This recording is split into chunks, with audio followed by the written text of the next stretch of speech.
Hello guys, this is Amosdoll Music, and in today's lesson I'm going to give you a few easy to remember tricks so that you will know all of the keys on the piano without actually needing to know each key one by one. So let's get started. There are many keys on the piano, 88 keys to be exact for standard pianos. So there are black keys and there are also white keys. Don't let all these keys put you off. You actually don't have to memorize all the keys because the black and white keys repeat itself over and over again across the whole piano. Now, let me give you your first shortcut.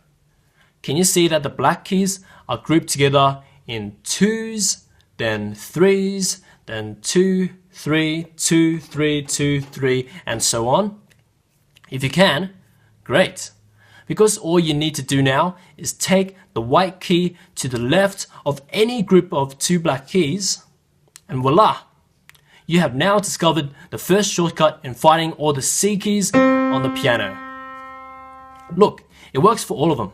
So, white key to the left of the group of two black keys, C. White keys to the left of the group of two black keys, C. Two black keys, C. Two black keys, C. Etc, etc. But remember, this C key trick applies to only the group of two black notes and not the group of three black notes. Now, taking note that C is a white key, you may then ask me, what are the other white keys on the piano? And what does this C key that you just learned stand for? Well, do you know your alphabets? If you do, as simple as it may sound, C is just part of the 7-letter musical alphabet cycle of A, B, C, D, E, F, G in order. It is a cycle because in the musical alphabet, A, B, C, D, E, F, G, and after G, there is actually no H, as it goes back to A. And then it repeats the continuous cycle of A, B, C, D, E, F, G, A, B, C, D, E, F, G, etc, etc. And guess what? You have just learned all of the white keys on the piano.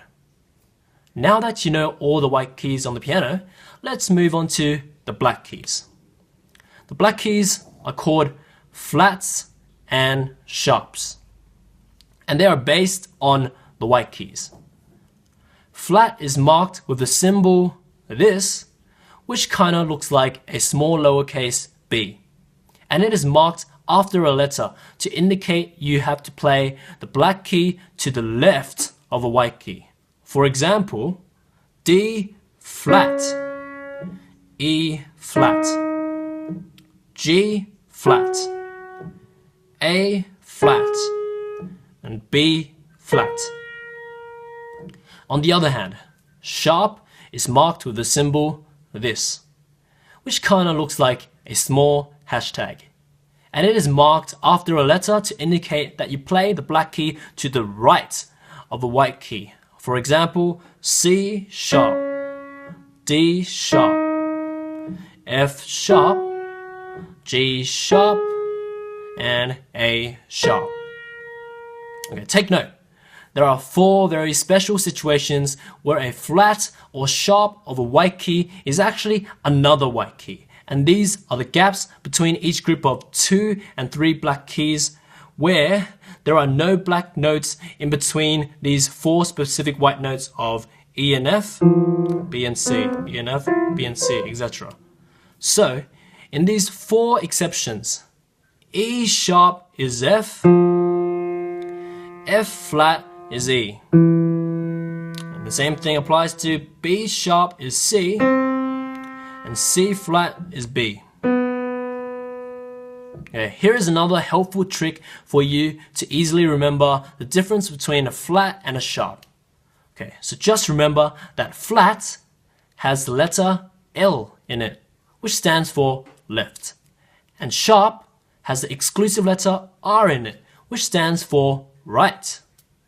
Okay, so make sure you revise through this lesson thoroughly because all these basic things will then become assumed knowledge as you advance in music. Just like the same way how spelling and grammar is assumed knowledge for advanced essay writing. So finally, Here is a summarized list on what we learned in this lesson. Number 1. All white keys to the left of the group of 2 black keys is the C key. Number 2.